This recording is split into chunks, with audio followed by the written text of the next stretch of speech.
Bang, izin bang. Bu Kopi Pak. Halo. Emil.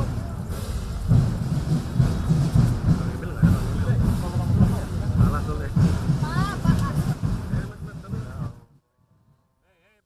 Turun pak, ini pak, gambar.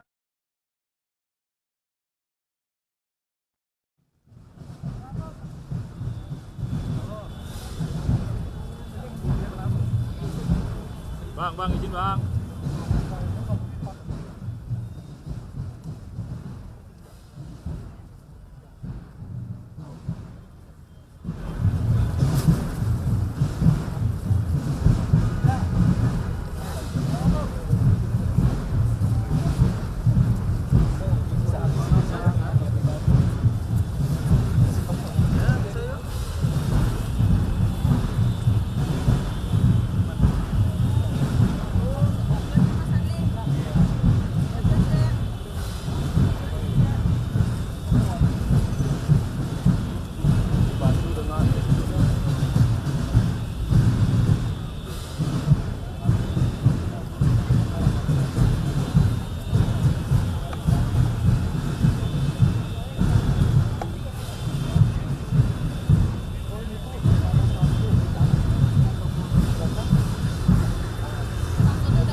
Bang.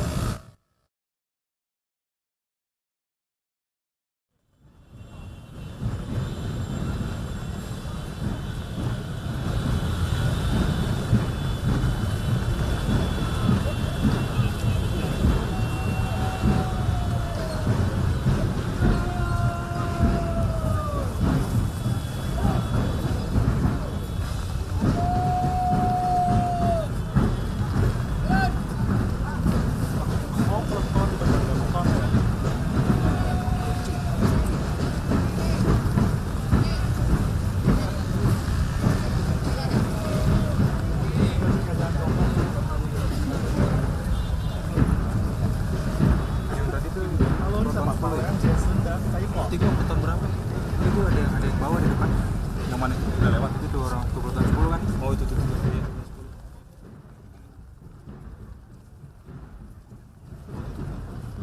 Sebelah kanan bawah. Orang.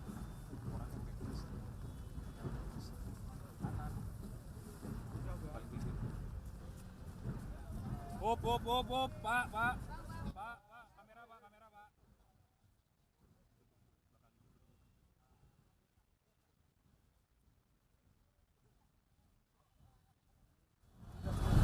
Masuk mas. Udah. Selamat bang.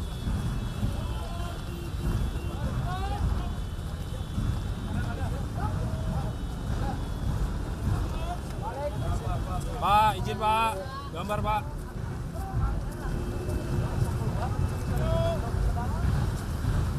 Peleton berapa? 30. Hah? 30 peleton.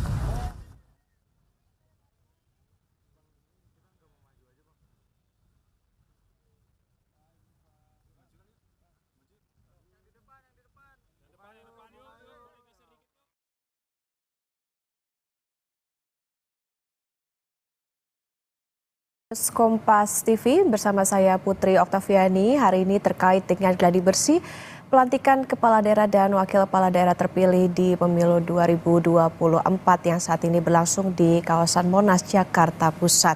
Dan visual yang Anda saksikan ini, saudara, adalah situasi di kawasan Monas di mana para kepala daerah maupun juga wakil kepala daerah terpilih tengah mengikuti prosesi gladi bersih yang dilaksanakan hari ini. Dan gladi bersih hari ini, saudara, merupakan salah satu rangkaian yang akan dijalani oleh kepala daerah maupun wakil kepala daerah terpilih, di mana sebelumnya sudah dilakukan begitu cek kesehatan, kemudian juga ada gladi kotor, dan untuk hari ini adalah gladi bersih pelantikan. Nantinya untuk prosesi pelantikan kepala daerah dan wakil kepala daerah terpilih rencananya akan berlangsung pada besok 20 Februari 2025 dan akan dilanjutkan dengan pembekalan khusus atau retret di tanggal 21 hingga 28 Februari 2025 atau selama sekitar 7 hari.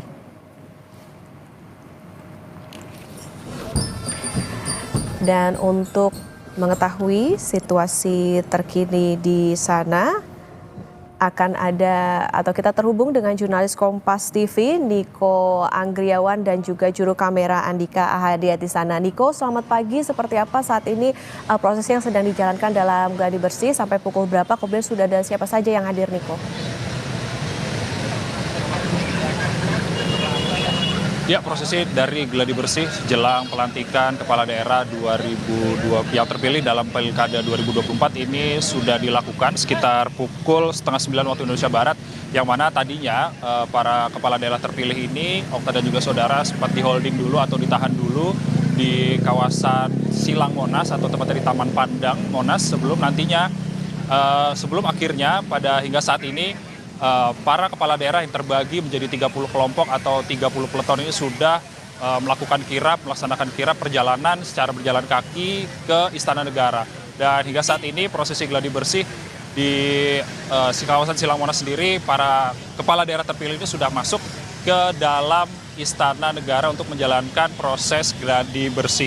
Adapun hingga saat ini terdapat 481 dari 505 kepala daerah yang hadir dalam gladi bersih pada hari ini, dan juga diantaranya ini juga tadi juga sempat dibagi-bagi seperti itu menjadi 30 peleton, yang mana pada hari ini awalnya pada sekitar pukul 7 waktu Indonesia Barat tadi para kepala daerah terpilih ini sudah hadir di kawasan Silang Monas untuk mempersiapkan diri, dan juga tadi sekitar pukul 8 waktu Indonesia Barat ini mereka melakukan sedikit pemanasan peregangan seperti itu ya, Okta dan juga saudara, untuk nantinya mereka melakukan marching atau menjalankan kirap dari Silang Monas menuju ke Istana Negara. Adapun hingga saat ini selain dari 481 kepala daerah yang hadir, ada 22 kepala daerah yang tidak hadir atau tidak akan dilantik di Jakarta pada hari esok. Di antaranya ini adalah para kepala daerah terpilih dari wilayah Aceh,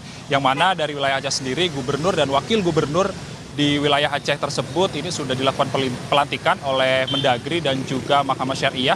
Sementara nanti para bupati dan wakil bupatinya yang berada di wilayah Aceh ini akan dilantik di hadapan gubernur dan juga Mahkamah Syariah. Adapun kalau misalnya kita berkaitan dengan rundown yang akan dilaksanakan besok ini, pelantikan pada tanggal 20 Februari 2025 ini akan dilangsungkan pada pukul 9 waktu Indonesia Barat hingga pukul 10 waktu Indonesia Barat. Jadi sebanyak 481 kepala daerah terpilih dari 33 provinsi, 364 kabupaten, 84 kota itu dipastikan mengikuti acara ini. Dan undangan yang telah disebar itu sekitar 2.456 undangan. Untuk dipastikan besok di kawasan Silang Monas dan juga menuju ke Istana Negara ini sudah dipastikan besok akan penuh terhadap para tamu undangan yang hadir di acara pelantikan kepala daerah terpilih. Dan juga kalau misalnya tadi kita bisa melihat para kepala daerah terpilih ini menggunakan baju berwarna putih, dan juga menggunakan celana hitam dan juga sepatu pantofel.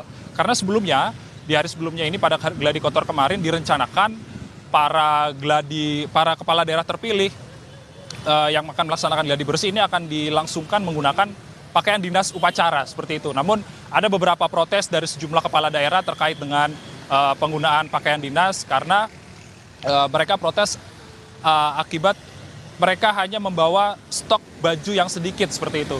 Akhirnya para panitia memutuskan untuk menggunakan baju hitam dan putih dengan baju putih hitam dengan sepatu pantofel. Lalu kemudian besok pada saat pelantikan di Istana Negara baru mereka menggunakan pakaian dinas upacara lapangan. Okta. Diko, kalau dari visual yang saat ini terlihat memang ada banyak sekali kepala daerah dan juga wakil kepala daerah terpilih. Lantas di Monas sendiri ini apakah ditutup, kemudian lalu bagaimana situasi lalu lintas di sana? Apakah ada pengalihan arus lalu lintas atau seperti apa, Niko?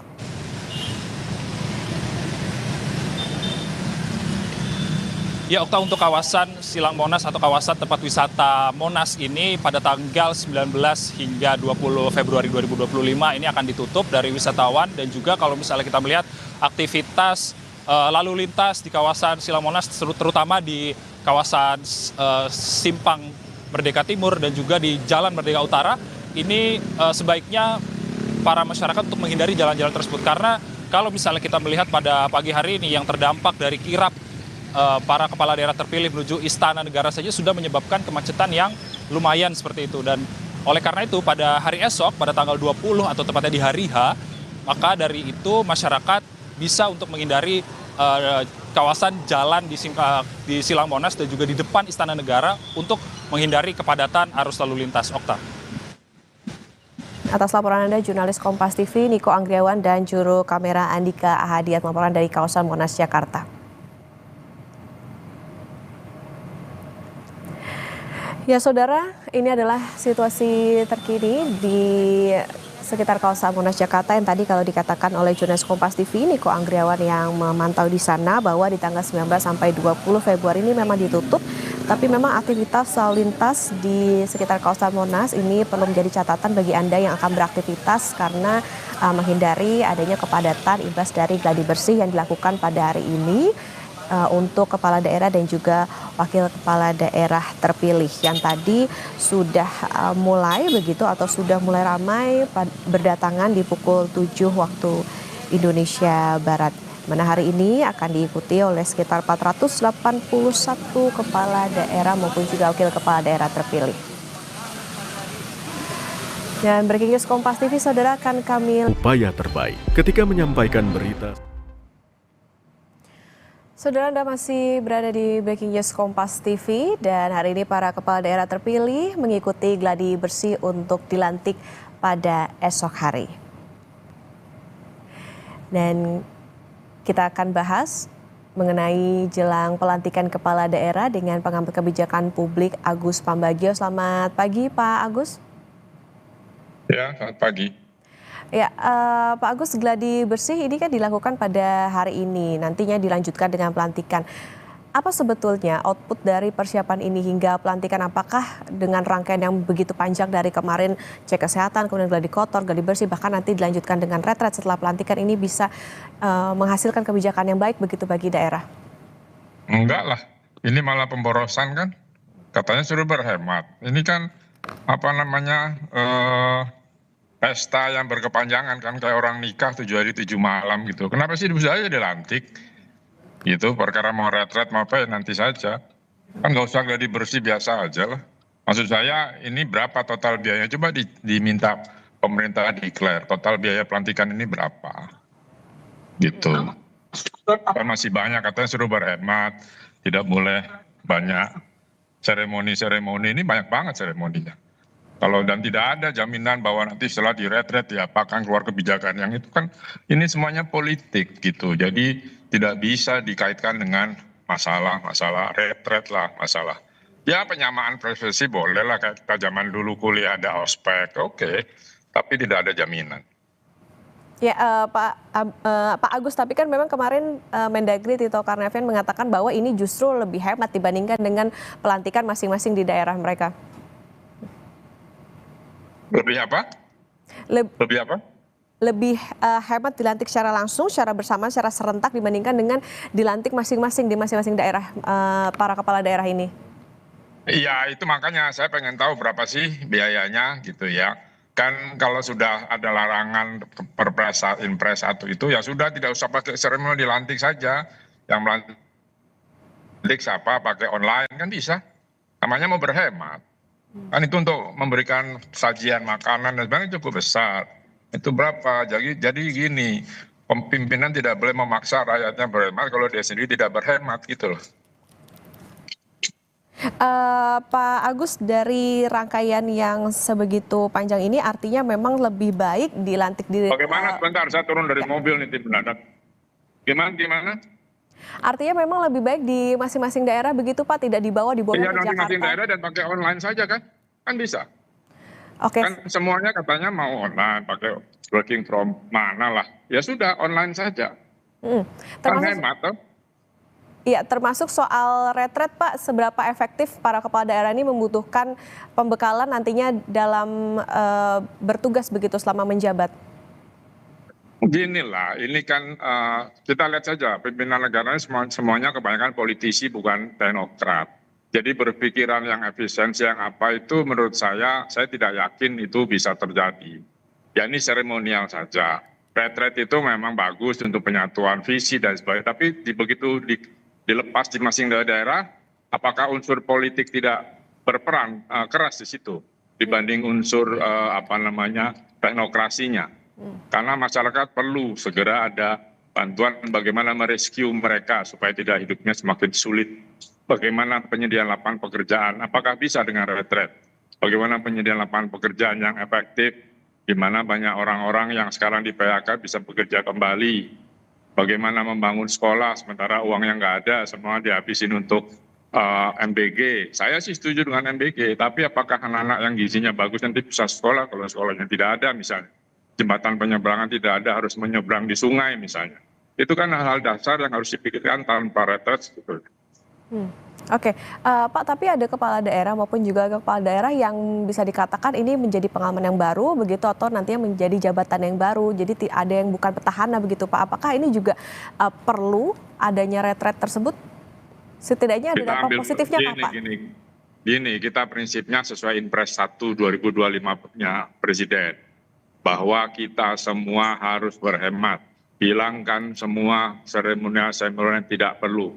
Perlukah retret ini? Ada yang bilang perlu, ada yang tidak. Kalau saya dari sisi penghematan tidak usah. Pelantikan lewat saja Zoom selesai, toh sama sahnya. Nanti tinggal yang dilantik ada ulama di sebelahnya yang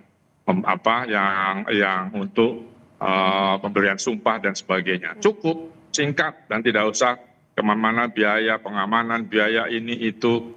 Nanti dicari itu siapa itu IO-nya kalau ada dan sebagainya kan. Jadi sekali lagi kita patuh pada Impres 1 2025 saja. Laksanakan. Tapi ini sudah terlanjur, ya kita lihat nanti rakyat akan yang terlukanya seperti apa. Karena kita disuruh melarat terus gitu tanpa pekerjaan, sementara pelantikan pejabatnya seperti itu. Belum dilantik saja pasti nanti sebentar lagi ada unsur-unsur korupsi terkena. Sudahlah. Kita tidak usah angan-angan, ini hal baik, tapi bukan saatnya untuk dilakukan karena kita penghematan. Kita ikuti saja perintah Presiden. Nah oke Pak, itu tadi kalau dari segi anggaran dianggap menjadi suatu pemborosan. Tapi apakah ada Pak salah satu sisi positifnya misalnya dalam segi patriotisme, keakraban maupun juga membuat ini jadi satu suara untuk bisa melaksanakan kebijakan dari pemerintah pusat ke daerah? Harusnya bisa, tapi penyakit korupsi berpengaruh sangat tinggi. Jadi saya tidak yakin. Saya loh ya, mungkin salah. Silakan yang lain kalau percaya.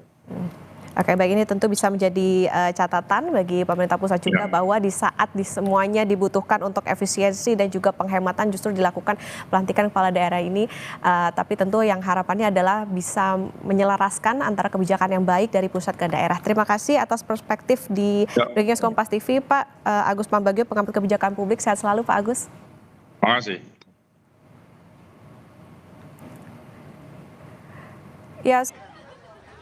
Ya, Okta dan juga saudara, kalau misalnya tadi saya melaporkan tepat di depan Istana Merdeka Jakarta, saat ini saya sudah berpindah tepatnya di depan gerbang Taman Pandang Istana, tepatnya di kawasan Silang Monas, yang mana tadi tempat para kepala daerah terpilih ini keluar dari tempat holding point menuju ke Istana Negara. Adapun kalau misalnya terkait dengan gladi bersih pada saat ini, apa saja yang menjadi hal-hal yang dilakukan oleh para kepala daerah terpilih, tentunya kalau kita berbicara terkait dengan gladi bersih, tentunya agenda-agenda tersebut, agenda-agenda pada pagi hari ini tentunya harus dibuat semirip mungkin dengan pada agenda di hari H besok. Adapun kalau misalnya kita sudah berkaca terkait dengan rundown yang dikirim oleh yang disebar kepada awak media. Ini pada rundown besok ini susunan acaranya sebagai berikut. Lalu ada yang pertama ini ada menyanyikan lagu Indonesia Raya, lalu ada pembacaan keputusan Presiden dan keputusan Menteri Dalam Negeri, lalu ada pemberian surat keputusan atau SK dan penyematan tanda pangkat dan jabatan kepala daerah, lalu ada pengambilan sumpah jabatan oleh Presiden Republik Indonesia, lalu ada penandatanganan berita acara atau pelantikan dan menyanyikan kembali lagu Indonesia Raya, dan kemudian yang terakhir ada pemberian ucapan selamat dari Presiden dan juga Wakil Presiden kepada kepala daerah terpilih. Dan adapun kalau misalnya pada hari ini secara dari awal kalau misalnya kita berbicara terkait dengan bagaimana susunan acara pada besok, ini dari awal pada sekitar pukul 9 pagi ini para kepala daerah terpilih ini akan ditempatkan terlebih dahulu di kawasan Silang Monas atau di dekat Taman Pandang. Nantinya mereka akan dibariskan dan juga kembali dibagi kepada 30 peleton atau 30 kelompok, yang mana 30 kelompok ini akan diiringi dari musik Gita Praja IPDN.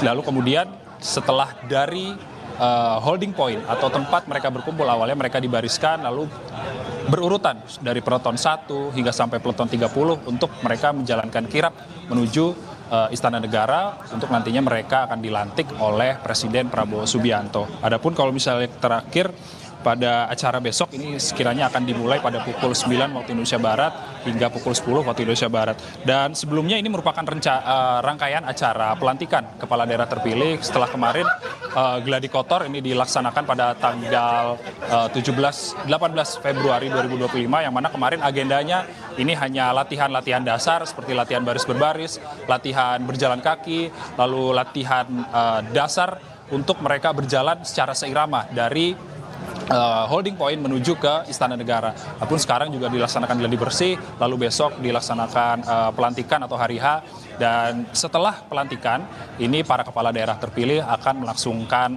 retret di Akademi Militer Magelang, Jawa Tengah.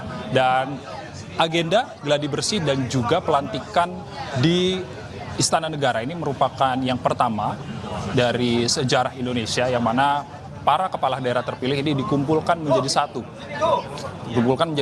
Di Istana Negara. Ini merupakan hal yang pertama kali dalam sejarah Indonesia. Dan juga total ada 481 kepala daerah yang nantinya akan dilaksanakan pelantikan atau dilaksanakan pelantikan pada tanggal 20 Februari di Istana Negara oleh Presiden Prabowo Subianto. Okta. Baik, terima kasih atas laporan Anda, jurnalis Kompas TV, Niko Anggrewan, dan juru kamera Andika Ahadian.